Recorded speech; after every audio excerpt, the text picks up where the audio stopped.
कुछ teenage high school student अपना vacation मनाने के लिए एक वाटर पार्क में जाते हैं, लेकिन इस पार्क की राइड में कोई ऐसे खतरनाक जाल बिछा देता है जिससे एक एक करके उनकी जान जाने लगती है। तो आखिर ऐसा कौन कर रहा है, चलिए जानते हैं। फिल्म की शुरुआत होती है और हमें एक आदमी को दिखाया जाता है जो कि अपने तलवार के ब्लेड को तेज कर रहा था।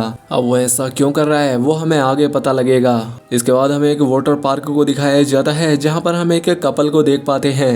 दरअसल ये दोनों इस पार्क में नाइट शिफ्ट कर रहे होते हैं। तभी यहाँ पर जो लड़की होती है वो किसी की आवाज से चौंक जाती है, लेकिन उसका बॉयफ्रेंड कहता है कि चिंता मत करो, इतनी रात में यहाँ कोई नहीं आ सकता। इसीलिए वो उसे अपने साथ एक दूसरी जगह पर ले जाता है जहाँ वो अच्छे से बातचीत कर सके। अब वो सीढ़ियाँ चढ़कर ऊपर जाने लगते हैं, लेकिन तभी एक अनजान शख्स जो अपनी तलवार तेज कर रहा था वो उस लड़की के बॉयफ्रेंड की जान ले लेता है। अब उसकी गर्लफ्रेंड उस अनजान से खुद को माफ कर देने के लिए कहती है। वो कहती है कि मेरी जान बख्श दो, लेकिन वो उसकी भी नहीं सुनता और उसे भी खत्म कर देता है। कुछ इस तरह से यह हादसा वेट वैली पार्क में हुआ था। और इसके बाद हिल्स स्कूल के कुछ बच्चे एक बस और कई कारों में यहाँ आते हैं, जो कि यहाँ अपने वीकेंड को एंजॉय करने के लिए आए थे।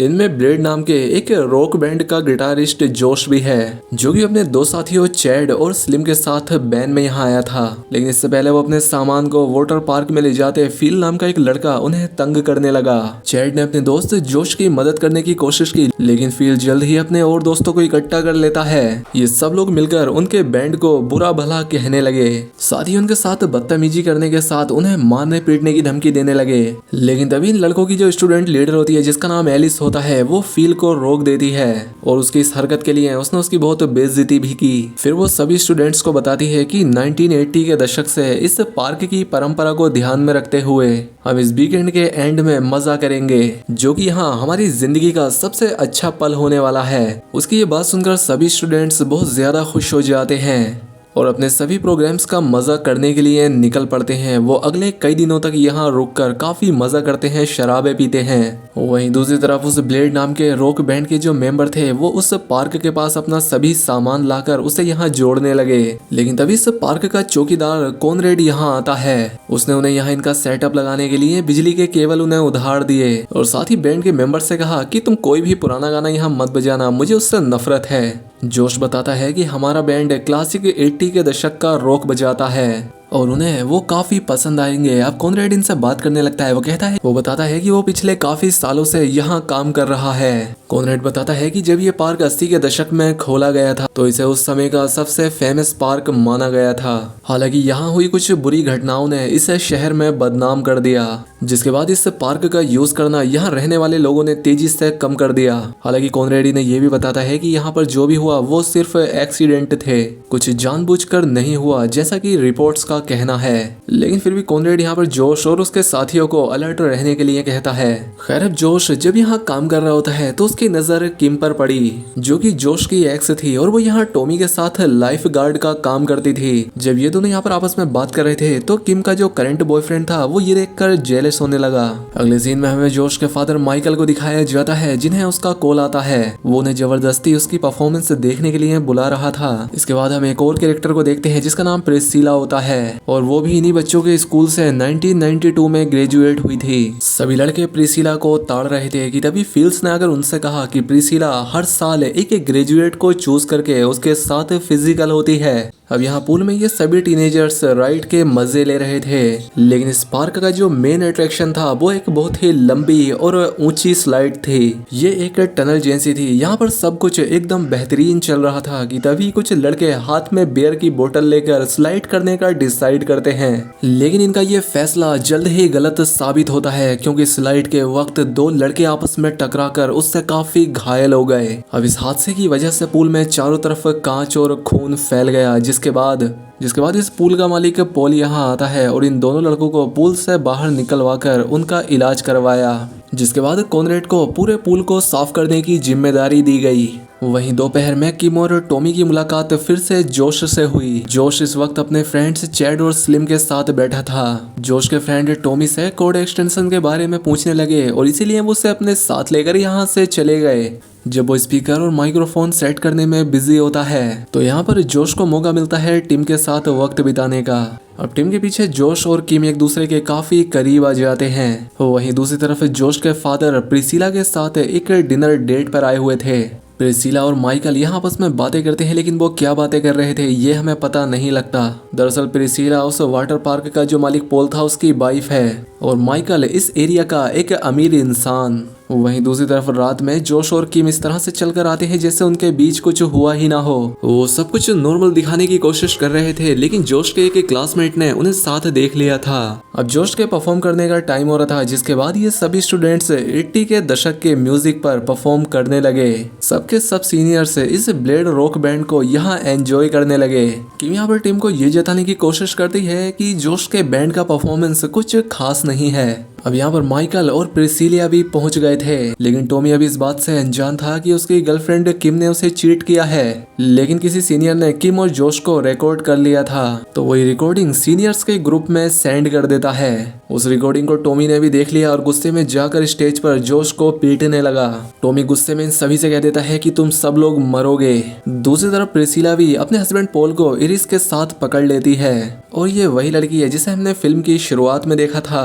जोश के फादर जोश से कहते हैं कि अगर बेटा तुम चाहो तो मैं ये वाटर पार्क तुम्हें खरीद कर दे सकता हूँ। उनकी ये सारी बातें एलिस ने सुन ली, इसलिए वो जल्दी से पोल को ढूंढने लगी, क्योंकि वो नहीं चाहती थी कि पोल इस वाटर पार्क को बेचे, क्योंकि अगर पोल को एक बार पैसे मिले तो वो एलिस को छोड़ देगा। पोल से बात करने पर पोल ने उससे कहा कि मैं ये वाटर पार्क कभी नहीं बेचूंगा, क्योंकि एक इकलौता जरिया है मेरा पैसा कमाने का। और रात के समय में जब ये सभी लोग सो रहे थे, उस वक्त कोई अनजान इंसान उस स्लाइड में ड्रिल करके 2 ब्लेड एस्क की शेप में लगा देता है। अगले दिन जब माइकल इस वाटर पार्क को एक्सप्लोर कर रहा होता है तो कोई अजीब शख्स उसे फॉलो करता है। उस इंसान ने माइकल के पैर पर शूट कर दिया। माइकल ने उससे कहा कि तुम्हें जो चाहिए मैं तुम्हें दूंगा, लेकिन मुझे जाने दो। जिसके बाद उसे एक शेड में ले जाया गया जहाँ पर पहले से ही 2 डेड बॉडी थी और ये दोनों वही लाइफ गार्ड थे जिन्हें मूवी की शुरुआत में मार दिया गया था। दूसरी तरफ टॉमी को दिखाया जाता है, जिससे पता लगता है कि उसे जॉब से निकाल दिया गया और साथ ही किम ने भी उसे छोड़ दिया। अब यहाँ पर कॉनरेड टॉमी से आकर कहता है कि किम को तुम्हारी कोई फिक्र नहीं है, लेकिन टॉमी को लगता है कि किम उसके पास जरूर वापस आएगी, क्योंकि वो उससे प्यार किया करता था। खैर अब लंच टाइम के बाद कॉनरेड वाटर पार्क में पानी सप्लाई शुरू करता है। अभी तक सभी लोग इस बात से अनजान थे कि उनमें से एक स्लाइड में 2 ब्लेड लगे हैं। अब पोल यहाँ पर एक कंपटीशन को ऑर्गेनाइज करता है, जिसमें वो बताता है कि जो भी वाटर स्लाइड से पहले स्लाइड करके आएगा उसे $500 का प्राइज मनी मिलेगा। ये बात सुनकर सभी लड़के पागल हो गए, जिसके बाद ये सभी लड़के टीम्स में बट गए। जोश को चैड और स्लिम के साथ टीम बनानी थी, लेकिन स्लिम कहीं दिखाई नहीं दे रहा था। अब इतने में ही यहाँ पर टॉमी भी आ गया, जिसे जॉब से निकाल दिया गया था। टॉमी कहता है कि मैं यहाँ किसी एम्प्लॉय की तरह नहीं बल्कि गेस्ट बनकर आया हूँ और मैं कंपटीशन में हिस्सा लूंगा, लेकिन कोई भी उसे अपने ग्रुप में शामिल नहीं कर रहा था। तो टॉमी के पास साइड में खड़े होने के अलावा दूसरा कोई रास्ता नहीं बचा। तभी टॉमी ने नोटिस किया कि एक स्लाइड से पानी लीक हो रहा है। जब उसने जाकर चेक किया तो पाया कि किसी ने स्लाइड में ड्रिल कर रखा है। अब ये बात वो सबको बताने की कोशिश करता है, लेकिन सभी लोग उसे इग्नोर करते हैं। कंपटीशन शुरू होने वाला था और सभी पार्टिसिपेंट्स लाइन में खड़े थे। टॉमी पूरी तरह से कंफर्म था कि किसी ने स्लाइड के साथ छेड़छाड़ जरूर की है, लेकिन जल्द ही इन सभी लोगों को टॉमी की बात ना मानने की सजा मिलने वाली थी। प्रिसिला पोल से कोऑर्डिनेट करके कंपटीशन शुरू करती है। टॉमी लगातार पोल और प्रिसिला से कह रहा था कि रुक जाओ, खतरा है, लेकिन उसे तो ये सब लोग बेवकूफ समझ रहे थे, कोई उसकी बात नहीं सुनता। अब यहाँ पर 3 लड़कियां वही स्लाइड चुनती हैं जिसमें वो ब्लेड थे और स्लाइड में घुस गईं। वो मजा लेते हुए स्लाइड में बहती चली जा रही थी, लेकिन तभी उनके सामने वो एक्स शेप में अरेंज किए हुए ब्लेड्स आ गए और कुछ ही मिली सेकेंड में उनकी बॉडी का ये हाल हो गया। जो लड़की आगे थी उसकी बॉडी का आगे का हिस्सा तैरता हुआ पानी में आया। उस स्लाइड से ब्लड और बॉडी पार्ट्स आते देख सभी स्टूडेंट्स बौखला गए। वो चिल्लाने लगे। कॉनरेड लाइफ गार्ड की चेयर पर बैठा था, उसे गश आ गई और वो नीचे आकर गिरा, जिससे उसका पैर टूट गया।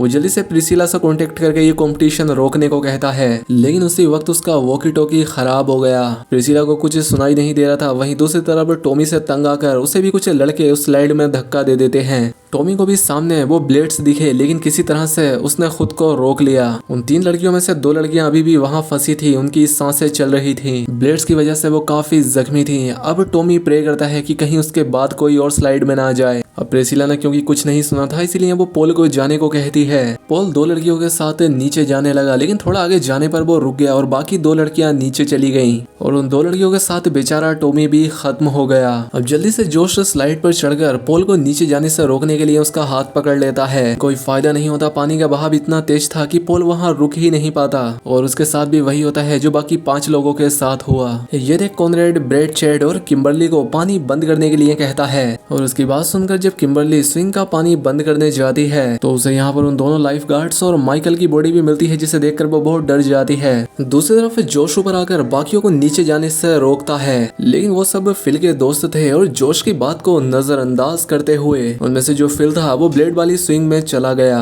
और फिल के बाकी दोस्त जोश को भी उस स्विंग में ढकेल देते हैं। हालांकि ये स्विंग ब्लेड वाली नहीं थी। अब जख्मी होने के बाद भी कॉनरेड ऊपर आता है और बाकी बच्चों को नीचे जाने से रोकता है, लेकिन वो उसे भी पकड़कर ब्लेड वाली स्विंग में ढकेल देते हैं। जोश सही सलामत पूल से बाहर आता है और देखता है कि पूरा पूल खून से सना हुआ था। इनका एक नॉर्मल सा वीकेंड एक खूनी हादसे में बदल गया। जल्द ही ये खबर पूरे शहर में फैल जाती है कि वेड वैली वाटर पार्क में एक और हादसा हो गया। इस घटना के कुछ महीनों बाद जोश किम्बरली के साथ एक वकील के ऑफिस में था। वो उसके फादर के बिल पढ़ रहा था। जोश के फादर का सारा पैसा जोश का था, जिसमें कि वो पार्क भी शामिल है। माइकल उस पार्क को एक मॉल में बदलना चाहता था, लेकिन अब उसके मरने के बाद इन्हें ऐसा करने के लिए जोश की साइन चाहिए। जोश फॉर्म पर साइन कर देता है और हम यहाँ पर देखते हैं कि उनके साथ प्रिसिला भी थी, जिसे जोश वो डॉक्यूमेंट दे देता है क्योंकि उसने माइकल से शादी कर ली थी। और यहाँ पर खुलासा होता है कि सालों पहले प्रिसिला ने अपने फादर को उसी पार्क में खोया था। उसने मदद मांगी लेकिन किसी ने भी उन्हें नहीं बचाया और उसके पिता की जान चली गई। उसके बाद से प्रिसिला ने फैसला किया था कि वो उस पार्क को तबाह कर देगी और इसके लिए उसने माइकल का फायदा उठाया और इतनी सारी हत्याएं की ताकि वो पार्क हमेशा के लिए बंद हो जाए। प्रिसिला का बदला पूरा हो चुका था और ये फिल्म भी यहाँ खत्म हो जाती है। तो दोस्तों कैसी लगी आपको ये अजीब सी फिल्म, हमें कमेंट में बताएं। अगली बेहतरीन एक्सप्लेनेशन के लिए चैनल को सब्सक्राइब कर लें। मिलते हैं अगली वीडियो में।